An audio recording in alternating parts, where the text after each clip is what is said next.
Alright, good evening. Just wanted to do a quick video here on NIO as well as Roku. Um, so my last video on NIO, I was talking about how we could see a potential to see NIO start to move upward a little bit, and I think it was the following day is when we saw our top. I made that video right here. The next day we were up, I don't know, roughly like 7%, but we hit that $3 mark, right? Which, remember again, here on these penny stocks, the 50-cent and dollar marks are usually going to be either supports or resistances, depending on which way you're hitting them. And we hit that $3 mark, and it definitely acted as a resistance. You can see here it acted as a support when we bounced on it, acted as a resistance a little bit on the way up. But right here, we tried to pop through it, got a couple cents through it, only a nickel, and then we traded back down, down, down. And since then, we've kind of been consolidating. Today we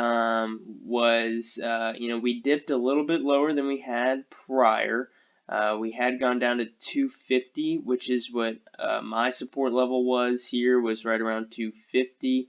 Now we popped below it just real quick this morning and then bought it all back up as the day went on, and currently we're sitting at $2.60.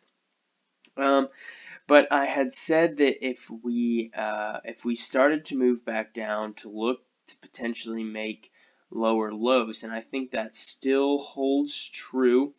We made our high, we came down, set a low, roughly 250, right? And then we tried to come back up, and we couldn't break through, and now we've come back down and we've made a lower low.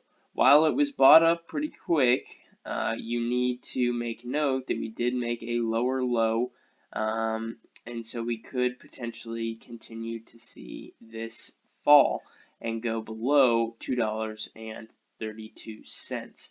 Now, what are some levels to look at here? I haven't been trading this, but I do watch it because there's always a lot of money to be made here on NIO if this were to start to really rebound. On the weekly chart, I'll just show you that real quick. I'd like to see, oh, I didn't mean to go 20. I guess it doesn't make any difference. Anywho, I would like to see us have another green week. So I think we're off by a penny or two right now. So I'd like to see us have another green week and get closer to this moving average. So 2 green weeks in a row. You can see we haven't had that for quite some time now. So if we were to finish out this week on a green note, that would be pretty positive. Wouldn't really mean a whole lot, but it would be good to see on the chart. Maybe start to level out this 9-day moving average. So potentially it might be a little bit easier to break through it and move higher. But let me go back to this hourly chart. So just some levels to look at here. What I've been seeing is the 268 mark. This has been one which every time we've hit it the last few days, we have sold back down from it. You can see we did pop above it pre-market hours, but that did not last long, and we sold it off on Wednesday. But that was one level that I had noticed, and then again the 250 level, which I spoke on, so right around here. That was my support level. So, I was a little bit disappointed when I saw we broke that this morning, but then to see the rally through was a good sign that we didn't continue lower. It was good to see those buyers step in. So it really kind of looks like now over the past week to 2 weeks, we have been kind of consolidating anywhere from $2.32 all the way up to $3.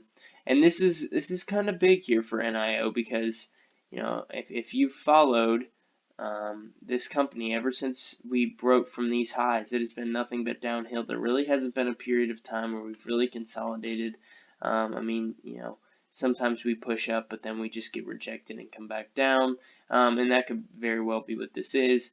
But to see that price still sitting right there in the mid to high twos is a good sign for me. So let's pay attention to the 250 mark and 268 mark if we were to push through 268. And especially if we had enough momentum, I don't see any reason why we couldn't get up here to 280 and then possibly be knocking on the door of 290 and maybe even 3. So again, just keep those levels in mind. Pay attention. Make sure you plan out your trade prior to, so that you get the best deal possible and hopefully come out green on the other side. So let's go ahead and take it over to ROKU. So ROKU is one that I have not traded in a while, and I probably should have held it from a long time ago. I was trading this thing back in the 30s, back when it was on its downfall right here. Kind of got fed up with it because it just kept falling. And then eventually it did bottom, and we have rocketed all the way up. You can kind of see if we're taking it from today. It's about 250% that it is up now. But anyway, what caught my attention, I was looking at this as we broke through 100 and went all the way up to 108. But since we hit 108, we are down roughly, I think it was about 12%, maybe a little bit more, maybe to 15. But what was interesting to me on this is we have broken down quite a significant way from these tops, but we bounced off this 90 mark and we've moved higher, and now we're kind of in this really small wedge just over the past few days, and I'm curious to see which way we end up breaking out.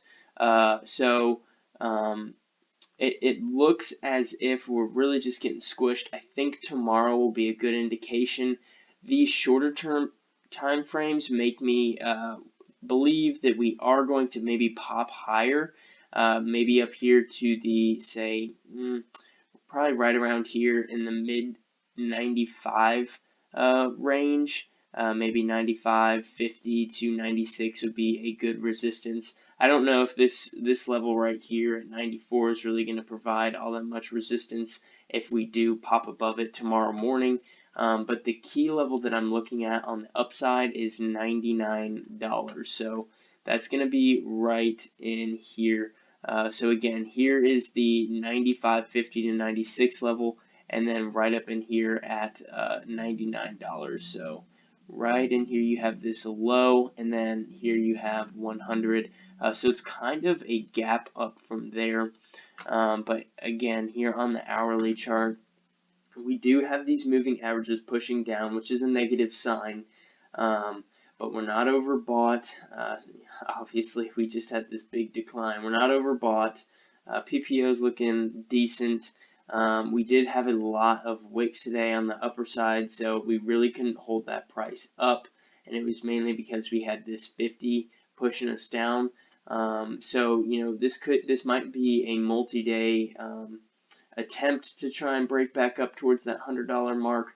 We might see, say, 92, maybe even break back down to 90 again if there are really no buyers to step in and hold this thing afloat. That is a very real possibility, but just after a big drop, I'm curious to see if buyers will step in and potentially pop this thing back up towards the $100 mark. You can see that we are below the 200-day moving average, so that is working against ROKU at the moment. And, it's very similar to very oversold conditions in the past. This was the one that I was really comparing it to, was right here.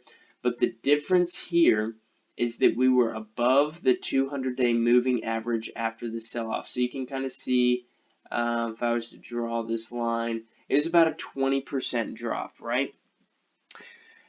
But we held above the 200-day moving average. We were oversold. PPO was really low. And then we eventually began to crawl back up, say roughly halfway. We regained half of those losses. and then we started getting choppy. But I mean, there was a good move up over the course of about a week right there. So we could see that happen, but we do need to break above that 200-day moving average, as well as hold above that $90 mark. If we start to see this thing kind of curl back down, we might need to reevaluate it. I would say, as of current, if we do start to see it maybe break below these moving averages here on the shorter term, on the 15-minute, say start breaking down below, say, 92.75, you maybe want to get out and wait for it to maybe consolidate maybe a little bit lower, start to see those moving averages maybe start to scoop up the price of Roku, and then carry it back up to $100. But again, the resistance levels, maybe a little bit here at 94, the low 94s, and then anywhere from 95.50 to 96. After that, it's kind of smooth sailing on up here to the 99 mark, and then maybe 100. Support on this one is going to be at $90 and 92. And again, if we start to see this break past the 92.75 mark, I think we will see it continue to deteriorate, especially with us being under the 200-day moving average here on the 4-hour chart. But this again is just my opinion. I would really recommend that you do your own due diligence here on either Roku or NIO.